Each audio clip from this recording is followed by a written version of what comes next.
Hello friends, स्वागत है आप सभी का हमारे यूट्यूब चैनल में। आज हम सॉल्व करेंगे था सिंपल इंटरेस्ट एसआई वाला चैप्टर। ये इसका पार्ट 2 होगा। इससे पहले हमने पार्ट 1 करवा भी दिया है। अगर आपने नहीं देखा तो इसी वीडियो के नीचे आपको लिंक मिल जाएगी, आप वहां से क्लिक करके डायरेक्ट पार्ट 1 पे पहुंच सकते हैं। तो आज हम लेंगे उसका पार्ट 2 और उसका जो लेवल होगा पार्ट 2 का थोड़ा सा हम ऊपर बढ़ाएंगे, क्योंकि हमने पहले ही बताया था कि जैसे जैसे पार्ट बढ़ाते जा रहे हैं वैसे क्वेश्चन का लेवल भी हम बढ़ाते चले जा रहे हैं। ये हर एक एग्जाम में पूछा जाता है, चाहे बैंक, एसएससी, रेलवे या फिर टीचिंग का कोई एग्जाम क्यों ना हो, ये हर किसी में पूछा जाता है। तो शुरुआत करते हैं आज की इस वीडियो की। मेरा नाम है कपूर यादव और स्वागत है आप सभी का हमारे यूट्यूब चैनल में। तो फ्रेंड्स, आपसे रिक्वेस्ट है, अगर अब तक चैनल को सब्सक्राइब नहीं किया है तो चैनल को सब्सक्राइब कर लें और हाँ, बेल आइकन जरूर दबा लें। इससे हमारे यूट्यूब फैमिली का आप भी हिस्सा बन जाएंगे। शुरुआत करते हैं वीडियो की। तो फ्रेंड्स देखो, पहला क्वेश्चन सिंपल लेते हैं, इसके बाद हम लेवल और बढ़ाएंगे। कह रहा है क्वेश्चन में, ए ने 3 लाख रुपए की राशि 3 वर्ष के लिए 20% वार्षिक ब्याज दर पर जमा किया। इतने रुपए जमा किए, 3 लाख रुपए, कितने साल के लिए? 3 साल के लिए। साधारण ब्याज बताना है, यानी कि सिंपल इंटरेस्ट हमारा क्या होगा ये बताना है। तो ये क्वेश्चन भी साधारण सा है अभी। तो देखो, इसके लिए हमने फॉर्मूला बताया था आपको, एसआई इक्वल पी इंटू में आर और इंटू में टी अपान का 100। तो राशि का मतलब जितने रुपए प्रिंसिपल होता है, पी का मतलब होता है जितने रुपए हम जमा करते हैं। तो जमा कितने करें? 3 लाख। तो यहाँ पर लिख दो 3 और 5 जीरो बना दो, यहां से हो जाएगा 3 लाख। ठीक है, गुणे में आर, आर मतलब रेट ऑफ इंटरेस्ट 20 है, तो यहां पर आप लिख दो 20। कई बार क्या होता है, क्वेश्चन को घुमा देता है, यहां पर वार्षिक दिया है तो हमें ध्यान देना, अगर ये बोलता अर्धवार्षिक तो हम क्या करते, इसको डबल करते। क्यों? क्योंकि 6-6 महीने 2 बार करेंगे तब 1 साल बनेगा, तो हमें वार्षिक पे निकालना होता है। तो यहाँ वार्षिक दिया है तो कोई बात नहीं है, यहाँ लिख दो। और टी मतलब समय कितना है, टाइम, तो ये है 3 वर्ष, तो यहाँ लिख दो 3। नीचे आ जाएगा हमारे पास 100 जो कि फार्मूले पे होता है। अब देखो, ये 2 जीरो से ये 2 जीरो काट दो, आगे क्या बचेगा? ये हो जाएगा 3 दूनी 6 और 6 त्रिक हो जाएगा 18। इसके बाद जीरो लगा दो, 1 2 3 और ये किए 4, तो हो जाएगा 1 2 3 4। इतने रुपए क्या होंगे, ये साधारण ब्याज इसका बनेगा, इतना रुपए बनेगा। ठीक है, आप समझ गए होंगे। तो इकाई, दहाई, सैकड़ा, हजार, 10,000, लाख, 1,80,000 रुपए बनेगा 20% के हिसाब से अगर हम देखेंगे तो यही उत्तर हमारा हो जाएगा। ठीक है, अब देखते हैं अगला क्वेश्चन, थोड़ा लेवल को बढ़ाएंगे। अगला क्वेश्चन देखते हैं, इसको थोड़ा सा अलग टाइप का किया है और इसको समझते हैं कैसे करेंगे। तो देखो, यहां पर दिया है 900 रुपए की राशि का ब्याज 81 रुपए साधारण ब्याज दर, यानी कि ब्याज दर जो है वो 4.5% यानी कि 4.5% की दर से कितने समय में हो जाएगा। यानी कि कितने समय में 900 रुपए का ब्याज जो मिलेगा वो 81 रुपए हो जाएगा, कितने समय में, अगर ब्याज दर 4.5% है तो। हमें फॉर्मूला वही लगाना है। सबसे पहले वैल्यू देख लो, तो ये रुपए का मतलब होता है, पी मतलब प्रिंसिपल, जितने रुपए का जमा करते हैं या उधार लेते हैं, 900 रुपए हो गया। और ये क्या दिया है? ये दिया है ब्याज, यानी कि एसआई देख रखा है, सिंपल इंटरेस्ट कितना है, 81 रुपए। ब्याज दर यानी कि आर बराबर में 4.5%। अब बताना क्या है हमको, टी फॉर टाइम, यानी कि समय बताना है। तो देखो, फॉर्मूला हमारा वही रहेगा, क्या रहता है formula? S I equal P into में आर और इंटू में टी, नीचे लिखेंगे 100 यानी कि 100। अब देखो, पी कितना है, प्रिंसिपल 900, तो यहां पर आप लिख दो 900 गुणे में आर यानी कि रेट ऑफ इंटरेस्ट 4.5, तो यहां पर लिखेंगे 4.5 लिख दो, 4.5 गुणे में टी, तो टी तो हमें निकालना है, तो यहां पर आप लिख दो टी, नीचे लिखेंगे 100। अब यहां पर देखो, एसआई की वैल्यू दी है 81 तो यहां पर इसको भी नोट कर लो। अब देखो, इसका अगर हम पॉइंट हटाएंगे तो पॉइंट हटाने पर क्या होगा, ये हट जाएगा पॉइंट, तो यहां से पॉइंट हटेगा, पॉइंट के बाद एक डिजिट है तो एक जीरो यहां पर बढ़ जाएगा। ठीक है, अब देखो, ये दो जीरो से ये 2 जीरो कट गए और 9 से क्या कटेगा, 9 एक कम 9, 9 9 81, समझ में आया? तो यहां पर ये भी कट जाएगा, 9 एक कम 9, 9 पन्ने 45। ठीक है, तो इसको सीधा करके लिखेंगे तो 10 यहां पर आ जाएगा, तो हो जाएगा 10 बराबर का, ये लिखेंगे 5 इंटू में टी। अब टी की वैल्यू बताना है तो इसको नीचे भेज दो, तो हम कहेंगे टी इक्वल हो जाएगा, या यहां पर कर लो, t इक्वल हो जाएगा 10/5, तो t बराबर हो जाएगा 5 एकम 5, 5 दूनी 10, यानी कि 2 वर्ष। तो समय निकल कितना आ गया, 2 वर्ष। तो हमें यही बताना था समय, तो समय हो गया हमारा 2 वर्ष। ठीक है, अब क्वेश्चन के लेवल हम थोड़ा सा और बढ़ाते हैं, तो क्वेश्चन का लेवल कैसे बढ़ रहा है धीरे धीरे इसको समझते हैं। यहां पर कह रहा है इस क्वेश्चन पे, पहली राशि 13% प्रतिवर्ष से 5 वर्षों के लिए तथा दूसरी राशि, यानी कि 2 राशि है, पहली राशि कितनी है 13% के हिसाब से 5 साल के लिए दी गया। दूसरा धन एक और है, दूसरी राशि 9% ब्याज दर पर प्रतिवर्ष, यानी कि हर साल 6 वर्ष के लिए समान साधारण ब्याज दर पर दिया गया। दोनों ब्याज दरों का जो अंतर है वो 1320 रुपए है। मूलधन हमें बताना है वो कितना होगा। तो देखो यहां पर इस क्वेश्चन को हम शॉर्ट ट्रिक से कैसे करेंगे ये समझो। तो पहले बेसिक आना भी जरूरी है, तो दोनों को ही देख लो। यहां पर कह रहा है पहली राशि, मान लो कि पहली राशि ये है और दूसरी राशि ये वाली है। क्लियर, पहली राशि कितनी है 13% के हिसाब से, तो यहां पर आप लिख दो 13% सारा हटा दो थोड़ी देर के लिए, या लिख भी दो गुणे में 5। ठीक है, 13% 5 साल के लिए, दूसरी वाली क्या है 9% 6 साल के लिए, तो यहां पर लिख दो 9% कितने साल के लिए, 6 साल के लिए। बात समझ में आ गई। अब देखो क्या होता है कि दोनों ब्याज का अंतर हमारे हिसाब से, मान लो कि पहली के ब्याज इतना बनेगा और दूसरी वाली का ब्याज इतना बनेगा। ऐसे ही क्वेश्चन करना, नीचे 100 रख कर रखने का कोई फायदा नहीं, कट जाएगा, बात वही रहेगी। आप हमेशा यहां से क्वेश्चन को समझो कि जो भी ऐसा केस दिया हो तो दर गुणे समय करा दो और दूसरे का भी दर गुणे समय करा दो। दोनों ब्याज का अंतर, तो हमारे हिसाब से इन दोनों का अंतर 13 गुणे 5, तो हो जाएगा 13 पचे 65 माइनस का 6 नाम हो जाएगा 54, तो यहां पर लिख दो 54। हमारे हिसाब से ये ब्याज दर है, मतलब जो ब्याज आया है हमारे हिसाब से, पहली का ब्याज 65 रुपए और दूसरी वाली राशि का 54 रुपए। अब अंतर हमारे हिसाब से इतना है, क्वेश्चन के हिसाब से 1320 रुपए, तो इसके आगे लिख दो 1320। अब देखो 65 और 54 का अगर अंतर निकालोगे तो कितना आएगा, ये आएगा 11, तो लिख दो यहां पर 11। ठीक है, बराबर में आ जाएगा 1320। ये है क्या 11% वैल्यू है।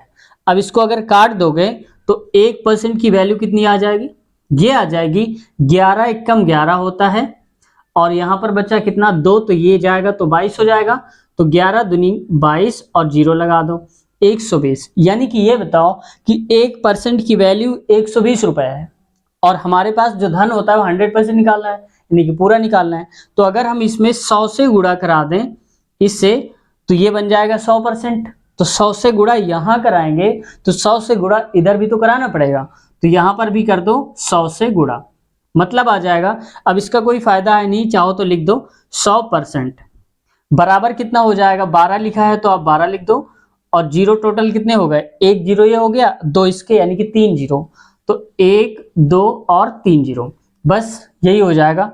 तो हमारा जो आएगा मूलधन हमें बताना था, मूलधन बताना है, यानी कि प्रिंसिपल कितना होगा, तो ये होगा हमारा 12,000 रुपए। तो 12,000 रुपए हमने जो दिए होंगे वो इनको दिए होंगे 5 साल के लिए और 6 साल के लिए, ऐसे करके। समझ गए आप। तो ये देख लो क्वेश्चन कितने कम समय में हमने सॉल्व किया। अगर आप लॉन्ग मेथड से करते इसको तो भी आप समझ लो, हालांकि वो काम का नहीं, उसका मत देखा करो, लेकिन फिर भी बता देता हूं एक बार। मान लो कि हमें धन बताना है, तो धन मान लिया कि हमने प्रिंसिपल रहा होगा P, और R कितना रहा होगा 13, और गुणे में 5 साल के लिए, और नीचे करते हैं हम 100। ये हम इसलिए बता रहे हैं क्योंकि आपको पता चलेगा कि हमने इस क्वेश्चन को कितना स्टेप काट दिया है, ताकि आपका समय वेस्ट ना हो। आपको जब भी क्वेश्चन आए यहीं से उठाना है। ठीक है, यहां से देखो। और दूसरा क्या है 9 गुणे में 6 साल के लिए, और मान लिया कि हमने P आता है, बटे में आएगा 100, बराबर में 1320 दे के रखा है। तो अब देखो, चाहो तो आप ऐसे सॉल्व कर लो पूरा, इसको काटो एक एक करके, लासा ले लो, फिर इसको इधर भेज दो, ऐसा। तो ये आपको लंबा पड़ेगा, तो भी इसमें से जो P की वैल्यू निकल के आएगी वो आएगी 12,000।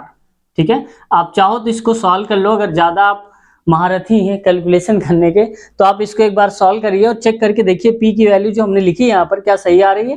ठीक है, लेकिन अब जब आप पेपर में सॉल्व करेंगे तो आपको ये मेथड बिल्कुल भी नहीं करना है। आपको कम समय में सही उत्तर लेके आना है, आपको हमेशा ये मेथड यूज करना है। ठीक है, बस हमेशा ये रखो। अब देखते हैं अगला क्वेश्चन।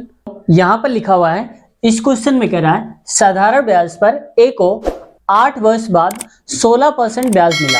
यानी कि अगर वो 8 साल के लिए अपना पैसा जमा करता है तो उसे 16% का ब्याज मिलता है। यदि धन को उतने ही रुपए को 4 वर्ष के लिए जमा करें, यानी कि जो 8 साल के लिए जमा किया था अब उसको केवल 4 साल के लिए जमा करें तो उसे 9600 रुपए ब्याज मिलता है। अब परसेंटेज नहीं दिया, ब्याज दिया है कि अगर उसे वो 4 साल के लिए जमा करेगा तो उसे 9600 रुपए मिलेंगे। धन ज्ञात करना है, यानी कि जो खेल हो रहा है, जो ये मिल रहा है यहाँ पर ब्याज, वो कितने रुपए की बात हो रही है, उसके पास राशि कितनी है ए के पास। तो देखो इसको बहुत कम समय में सॉल्व करेंगे, पूरा फॉर्मूला लगाएंगे, पूरा अगर करेंगे तो बहुत टाइम लगेगा। हमें सीखना है इसका शॉर्टकट मेथड। तो देखो 8 साल बाद, तो मान लो अगर 8 वर्ष की बात हो रही होगी तो 8 वर्ष में कितना परसेंट का ब्याज मिला उसको, 16% का ब्याज मिलता है। ठीक है, अब कह रहा है कि 4 वर्ष के लिए, इसका मतलब 8 से हमारे पास कितना हो गया, 4 वर्ष। तो आप यहां पर सिंपल सा समझ सकते हैं कि 8 का आधा कितना हो गया, 4। यानी कि हम कहेंगे 8/2 हो गया है तो 4 आ गया होगा। ठीक वैसे ही अगर समय हमारा आधा हो रहा है तो ब्याज दर भी हमारी आधी हो जाएगी। तो अब 16% का अगर आधा करेंगे तो कितना आ जाएगा, 8%। तो हम कह सकते हैं कि 4 साल का जो ब्याज दर होगा वो कितने परसेंट होगा, 8% होगा। ये बात क्लियर हो गई। तो इसको मैं इरेज करता हूं। अब देखो 8% हो गया 4 साल का, और हमारे हिसाब से 8%, और क्वेश्चन के हिसाब से कितने रुपए, 9600। बस यहीं से खेल शुरू होता है। तो 8% की वैल्यू कितनी है, ये है 8% की वैल्यू 9600 रुपए। अब इसको थोड़ा सा काट दो, छोटा कर लो, तो ये हो जाएगा 4। अगर हम मान लो 2 से काटेंगे या 4 से ही काट दो, 4 दूनी 8 होता है, बराबर में आएगा 4 दूनी 8 हो जाएगा, और यहाँ एक आ जाएगा 4 चौको 16 हो जाएगा 2600। तो देखो 2% की वैल्यू हमारे पास 2400 रुपए है, और हमें निकालना है कितने की वैल्यू, 100% की। तो आप बताओ कि 2% को हम किससे गुणा करेंगे 100 बन जाए। तो आप कहेंगे अगर हम 50 से गुणा करते हैं तो यहाँ 50 से गुणा कर देंगे तो 100% हो जाएगा। 50 दूनी क्या होता है, 100। तो अगर 50 से गुणा यहाँ किया है तो यहाँ भी हमें क्या करना पड़ेगा, 50 से गुणा करना पड़ेगा। अब 100% की वैल्यू हो जाएगी हमारे पास कितना। अब आपके मन में एक क्वेश्चन आ रहा हो कि हमने 2% क्यों रखा, 1% की वैल्यू क्यों नहीं निकाली। तो आप वैसे भी निकाल सकते हैं, बात वही है। इससे क्या होगा कि कैलकुलेशन थोड़ा कम हो जाएगा। ठीक है, आप यहां से भी निकाल सकते थे, 2 से काट के 4 का तो भी आ जाता। हमें कुल मिला के इसको 100% बनाना है बस। तो देखो 100% हो गया। अब यहाँ 50 से गुणा किया तो यहाँ भी करेंगे। थोड़ी देर के लिए मान के चलते हैं कि जीरो नहीं लगे हैं, ये 3 जीरो हटा दो। 5 चौको क्या होता है 20, और 5 दूनी 10, और 10 2 हो जाएगा हमारे पास 12। यहाँ पर देखो कितने जीरो हमने हटाए थे, 1 2 और 3 जीरो, तो लगा दो 1 2 और 3 जीरो। समझ में आ गया। तो इकाई, दहाई, सैकड़ा, हजार, 10,000, लाख, यानी कि 1,20,000 रुपए था हमारे पास। तो ये हमारा हो जाएगा क्या, मूलधन, यानी कि राशि धन हो जाएगा हमारे पास। तो टोटल बात जो हो रही थी प्रिंसिपल की वो 1,20,000 की हो रही थी। ठीक है, अब देखते हैं अगला क्वेश्चन, फिर समझाते हैं। लेकिन फ्रेंड्स आप चैनल को सब्सक्राइब नहीं करते हैं, आपसे रिक्वेस्ट है कि सब्सक्राइब कर लिया करें ताकि मोटिवेशन मिले और हम नई नई वीडियोस आपके लिए लाते रहें। अब देखते हैं अगला क्वेश्चन। ये क्वेश्चन देखो, ये क्वेश्चन पूछा गया था एसएससी सीजीएल टीयर फर्स्ट में। मैं यहाँ पर लिख देता हूँ एसएससी सीजीएल, ठीक है, टीयर फर्स्ट में पूछा गया था। ठीक है, ये आप याद रखना। इस क्वेश्चन को समझते हैं। यहाँ पर देखो, इसमें कह रहा है ए और बी को, यानी कि 2 व्यक्ति हैं जिन्होंने एक ए नाम का है व्यक्ति, दूसरा बी नाम का। एक योजना में, कोई योजना रही होगी, क्रमशः टी और T+4 वर्षों के लिए, यानी कि ए ने T साल के लिए और बी ने T+4 साल के वर्षों के लिए समान राशि लगाने पर, समान राशि लगाई। अगर मान लो कि ए ने 500 रुपए जमा किया होगा T साल के लिए, तो बी ने भी 500 रुपए जमा किया होगा T+4 यानी कि 4 साल ज्यादा के लिए। ठीक है, तो क्या हुआ, लगाने पर जब उन्होंने लगाया तो ब्याज दर, सामान्य जो साधारण ब्याज दर है उसका अनुपात क्या हो गया, 1:2 मिला। अगर पहले वाले को 1 रुपए मिला ब्याज में तो दूसरे वाले को 2 रुपए मिला होगा। टी का मान बताओ, टी की वैल्यू बताना है। हालांकि क्वेश्चन अगर सॉल्व करने बैठोगे तो बहुत बड़ा आएगा, लेकिन इसको हम क्योंकि फास्ट ट्रिक से समझेंगे तो कैसे करेंगे, यहाँ देखो, जब कभी यहाँ पर समय दिया जाए और ब्याज दर दिया जाए, या ब्याज दर छोड़ो, ब्याज दिया जाए, समय और ब्याज दिया जाए, तो हमेशा आपको एक काम करना है। देखो सबसे पहले यहां पर लिख दिया करो आप समय, ठीक है, और नीचे उसके लिख दिया करो ब्याज। बस इतना अगर आप कर ले गए तो बस क्वेश्चन का आंसर आ जाएगा। तो मान लो कि ये ए की बात कर रहे हैं और ये कर रहे हैं हम बी की बात। ए ने लगाए थे कितने साल के लिए, टी साल के लिए, तो यहां पर लिख दो आप टी, और ब्याज क्या मिला, 1 रुपए, तो नीचे लिख दो आप 1 रुपए, ठीक है। आगे बराबर में कर दो। बराबर में क्यों करेंगे, क्योंकि समान क्या बोला जा रहा है, राशि, राशि मतलब पैसा दोनों का बराबर लगा है, तो यहां पर बराबर करेंगे। अब कह रहा है कि t+4, तो बी की बात करें तो t+4 साल के लिए इसने जमा किया, लेकिन उसको ब्याज कितना मिला, 2 रुपए, तो यहां लिख दो आप 2। अब 2 रुपए का मतलब ये 2 रुपए ही नहीं, ये अनुपात है 2, समझ जाना, हम रुपए लेके चल रहे हैं तो 2 हमने बोल दिया। यहाँ देखो, अब इसको सॉल्व कर लोगे आप आसानी से, तो यहाँ देखो, और भी अगर कम समय में सॉल्व करना चाहते हैं तो आप ऑप्शन का सहारा ले लेना। ऑप्शन वहां पर होंगे 2, 3, 4, 5, तो वहां टी की वैल्यू रख देना, जो इसके बराबर और इसके बराबर दोनों आपस में आ जाए, समझ जाओ वही आंसर है, ठीक है। लेकिन फिर भी अगर आपको दिक्कत हो रही तो आगे सॉल्व करो। देखो 2 का इधर मल्टीप्लाई करा दो, 1 का इधर, तो 2 इंटू टी, तो क्या हो जाएगा, 2t हो जाएगा, 2t, और बराबर में हो जाएगा 1 का गुणा अगर इसमें पूरे में कराओगे तो कोई फर्क नहीं पड़ेगा, क्योंकि 1 इंटू टी तो टी होगा, 1 इंटू 4 तो 4 ही जाएगा, तो हम डायरेक्ट t+4 लिख देंगे यहाँ पर, तो t+4 हो जाएगा। t को इस वाले को इधर लेके आ जाओ, तो हो जाएगा 2t माइनस का t इक्वल में हो जाएगा 4, ठीक है। तो 2t में से 1t गया तो 1t ही बचेगा, तो यहाँ पर लिखेंगे t इक्वल में आएगा 4, और यही हमें बताना था t की वैल्यू, तो ये क्या हो जाएगा 4 वर्ष। कुल मिला के जो बात हो रही थी वो 4 सालों की हो रही थी, तो अगर यहाँ पर रखोगे बस यही आंसर आ गया, ठीक है। यहाँ पर ए ने जमा किया था 4 साल के लिए और बी ने जमा किया था 4 साल ये प्लस 4 साल ये, यानी कि 8 साल के लिए, बस यही उत्तर इसका हो जाएगा। देखा कितने कम समय में हमने इस क्वेश्चन को 3 लाइन में ही उड़ाकर रख दिया। तो अब देखते हैं अगला क्वेश्चन और उसको समझते हैं कैसे सॉल्व करेंगे। तो इसको समझते हैं। इस क्वेश्चन में कह रहा है, ये थोड़ा सा देखो एनटीपीसी 2018 में पूछा गया था, इस क्वेश्चन को सॉल्व करते हैं। ये थोड़ा सा अलग क्वेश्चन है। देखो क्या कह रहा है, कह रहा है कि राशि रुपए पी का, यानी कोई पी नाम की राशि है, पी राशि है, 3 वर्ष के लिए 7% प्रति वार्षिक दर पर जो ब्याज मिलता है उतना ही पी माइनस 1500 रुपए, ये एक दूसरी राशि है, 6% के हिसाब से 5 साल के लिए जो प्राप्त धनराशि है उसके बराबर है, तो पी का मान बताना है। इसको सिंपल भाषा में ऐसे समझेंगे, कहना चाहता है कि हमारे पास पी रुपए 3 साल के लिए 7% के लिए अगर हम जमा करते हैं, और वहीं दूसरी राशि ये वाली राशि पी माइनस 1500 रुपए 6% के हिसाब से 5 साल के लिए जमा करते हैं, तो दोनों को जो मिलता है धन वो बराबर बराबर मिलता है। पी की वैल्यू बताना है, ठीक है।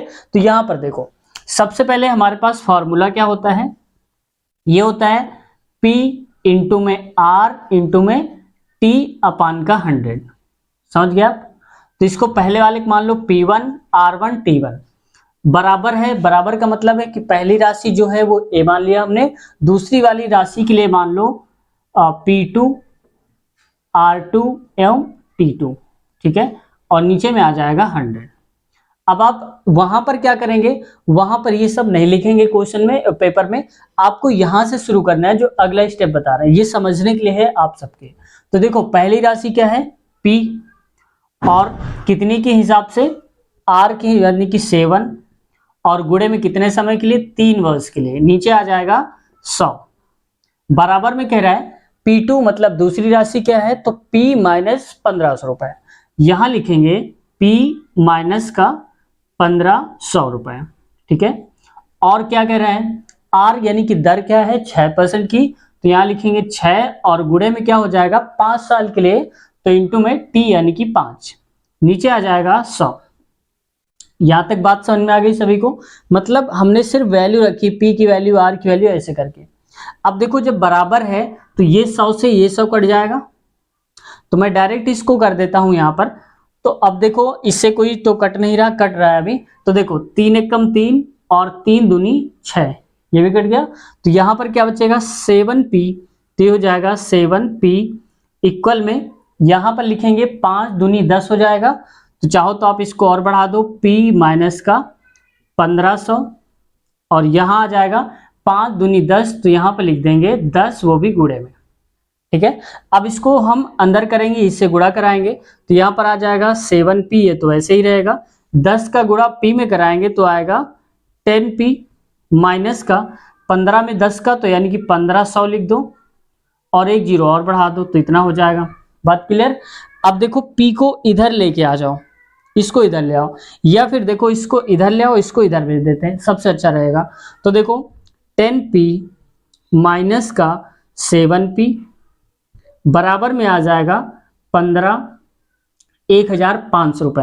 ये कितना, इकाई दहाई सैकड़ा हजार, 15,000 रुपए। ठीक है, तो यहाँ पर देखो इसको मैं और ऐसे लिख देता हूँ। अब आप ये कंफ्यूज तो नहीं हो रहे होंगे कि ये कहाँ से आ गया ऐसे, तो हमने ऐसे किया है, देखो इस वाले को हम इधर लेके गए हैं और इस वाले को इधर लेके गए हैं, फिर हमने दोनों को आपस में पलट दिया, इस पूरे को इधर, इस पूरे को इधर, बात वही है। आप अपने हिसाब से सॉल्व करना तो भी यही आएगा। देखो 10p में 7p गया तो 10 में 7 जाने पर 3 बचेगा, तो यहाँ पर लिखेंगे 3 और p बराबर में हो जाएगा कितना, 15,000, तो यहाँ लिख दो आप 15,000। ठीक है, अब p की वैल्यू निकालनी है तो p को इधर रखो और यहाँ पर लिखा है 15,000, तो लिख दो 15,000 और नीचे आ जाएगा 3, तो p बराबर हो जाएगा यहाँ पर 3 पचे 15 कटेगा, 3 एकम 3 और 3 पचे 15, 1 2 3 जीरो लगा दो, तो 5 लिखकर 1 2 3 1 2 3, तो ये आ जाएगा p की वैल्यू हो जाएगी हमारे पास 5,000 रुपए।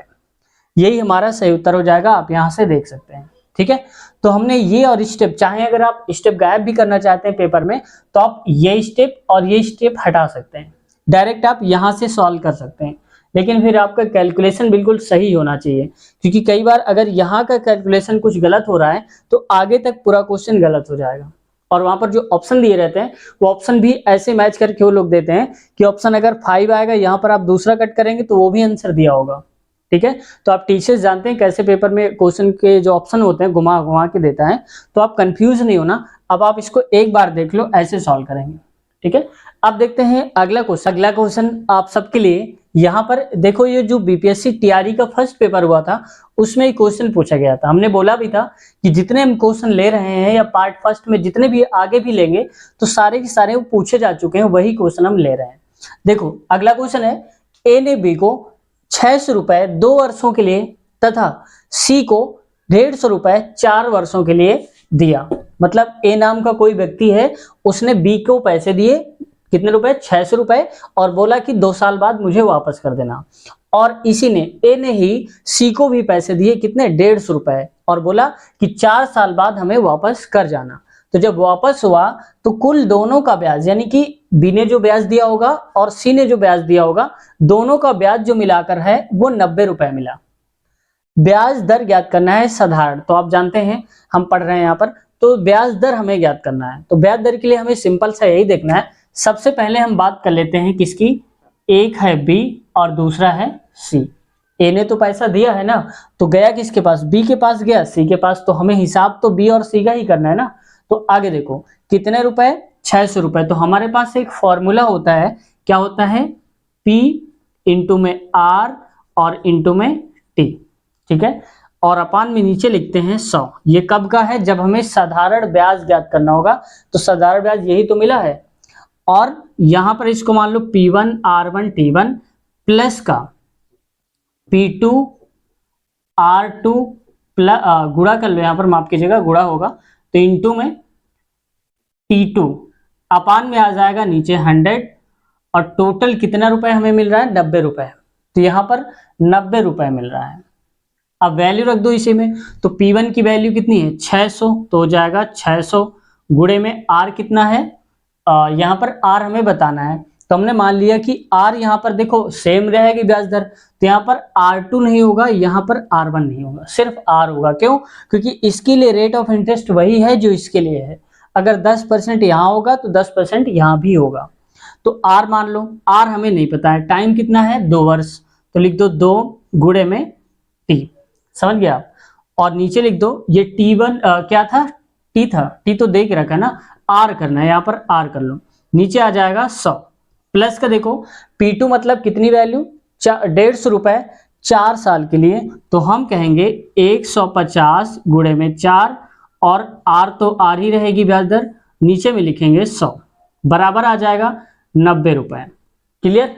अब देखो यहां पर क्या है, इसको थोड़ा छोटा कर लेते हैं, ये 2 जीरो से ये 2 जीरो कट जाएगा और इससे, या तो एक काम कर लो, इसको और आसान करने के लिए आप भी ना काटो, ठीक है, अगर नहीं काटेंगे तो और आसान हो जाएगा।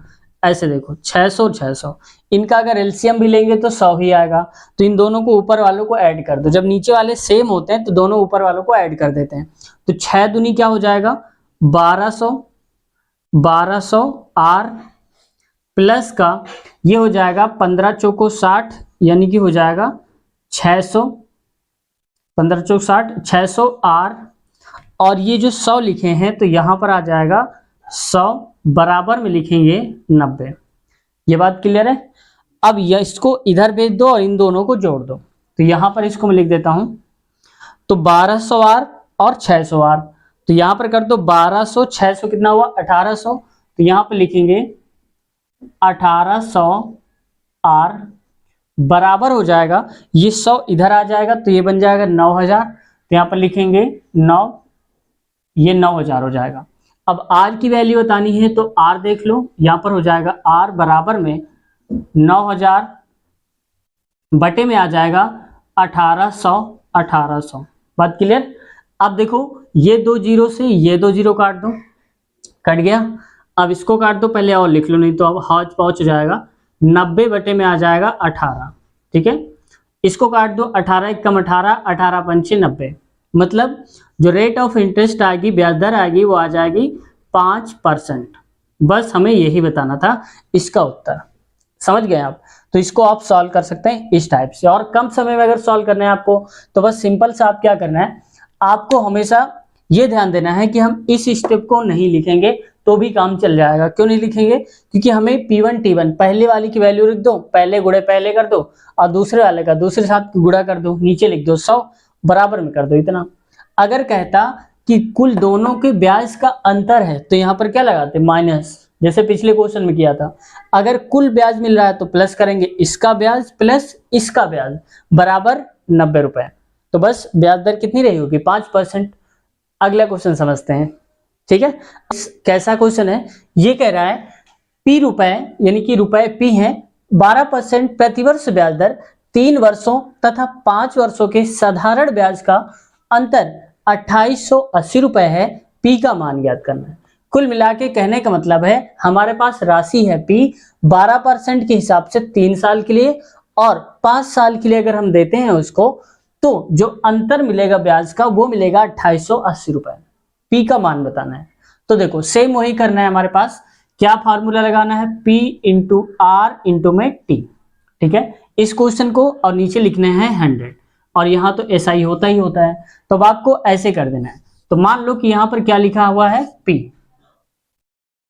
तो 12% के हिसाब से है, 12% 3 साल के लिए और 5% के लिए, तो हमें P को नहीं लिखना, डायरेक्ट ये कर दो आप कि मान लो 12 गुणे 3, तो 12 गुणे में 3 हो जाएगा, अंतर बताना है क्योंकि अंतर दिया है, और 5 साल का उतना ही ब्याज परसेंट है 12% का, तो हम लिखेंगे 12 गुणे में यहाँ पर आएगा 5, बाकी सारा हटा दो, ठीक है।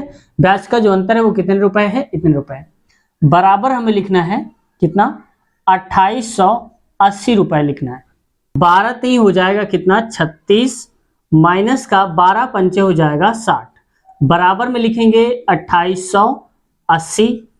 अब देखो ये माइनस का हो रहा है तो 60 में से 36 हटा दो तो बचेगा कितना, ये बचेगा 24, बराबर में, क्योंकि माइनस में हम पैसा नहीं लेंगे तो 60 में से 36 हटा देंगे, बचेगा 2880 रुपए, और ये परसेंटेज की वैल्यू है, ठीक है, कितना है परसेंटेज है। अब इसको काट दो, तो चाहो तो 12 से काट दो, 12 दूनी हो जाएगा 24, और 12 दूनी 24 हो जाएगा, बचेगा कितना 4, यहाँ पर लिखेंगे 0, ठीक है। अब इसको बनाना है 100, तो 50 से गुणा करा दो, यहाँ 50 से, तो इधर भी 50 से गुणा कराएंगे, ठीक है। 2 जीरो हटा दो थोड़ी देर के लिए, 1 और 2, 4 पंचे होता है 20 और 5 दूनी होता है 10 और 2 12, तो यहाँ लिख दो 12 और 2 जीरो और लगा दो, जो हटाए थे 1 2। बस हमारे पास जो P की वैल्यू है वो आ जाएगी कितनी, 12,000 रुपए। यही हमारा उत्तर हो जाएगा। ठीक है, तो बहुत कम समय में हमने इस क्वेश्चन का आंसर जाना है और ऐसे ही आपको सॉल्व करना है, पूरा मान के नहीं करना वरना बहुत ज्यादा टाइम लग जाएगा आपको। ठीक है, तो आज की वीडियो यहीं तक रखते हैं और अगले पार्ट में हम इसके आगे वाले क्वेश्चन से लेंगे। तो इसका जो अगला पार्ट होगा इसी वीडियो के नीचे आपको लिंक मिल जाएगी, आप वहां से देख सकते हैं आसानी से। तो फ्रेंड्स, वीडियो आज आपको कैसी लगी कमेंट सेक्शन में आपको जरूर बताना है और कुछ सुझाव देना चाहते हैं या कहना चाहते हैं तो भी आपके सुझाव आमंत्रित हैं।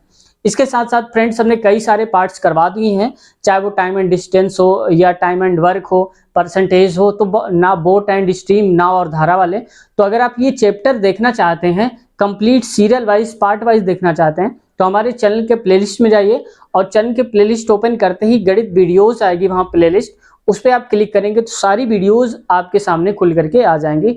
आप उन वीडियोस को आसानी से पार्ट वाइज देख सकते हैं और हमने बहुत लो लेवल से उठाया है क्वेश्चन को और हाई लेवल तक क्वेश्चन को लेकर के गए हैं। ठीक, यहाँ भी हम वैसे ही कर रहे हैं। पार्ट 1 में थोड़ा लो क्वेश्चन लिए थे, पार्ट 2 में थोड़ा उससे हाई, और जो हमारा अगला पार्ट 3 आएगा उसमें और भी हाई क्वेश्चन लेंगे। तो पूरा पार्ट करवाएंगे, कितने भी पार्ट हो जाएं, जब तक क्वेश्चन के सारे टाइप खत्म नहीं हो जाएंगे हम क्वेश्चन को, इस चैप्टर को करवाते ही रहेंगे। ठीक है, तो फ्रेंड्स अगले पार्ट में करेंगे, लेकिन चैनल पे अब तक नए हो और चैनल को सब्सक्राइब नहीं किया है तो आपसे रिक्वेस्ट है चैनल को सब्सक्राइब कर लें और बेल आइकन दबाकर हमारे चैनल से जुड़ जाएं, ताकि ऐसे वीडियोस की नोटिफिकेशन आपको टाइम टाइम से पहुंचती रहे और आप यूट्यूब परिवार का हिस्सा बन जाएं। तो मिलते हैं अगली वीडियो में नए पार्ट के साथ, नए क्वेश्चन के साथ। अपना ख्याल रखिए, टेक केयर, बाय बाय।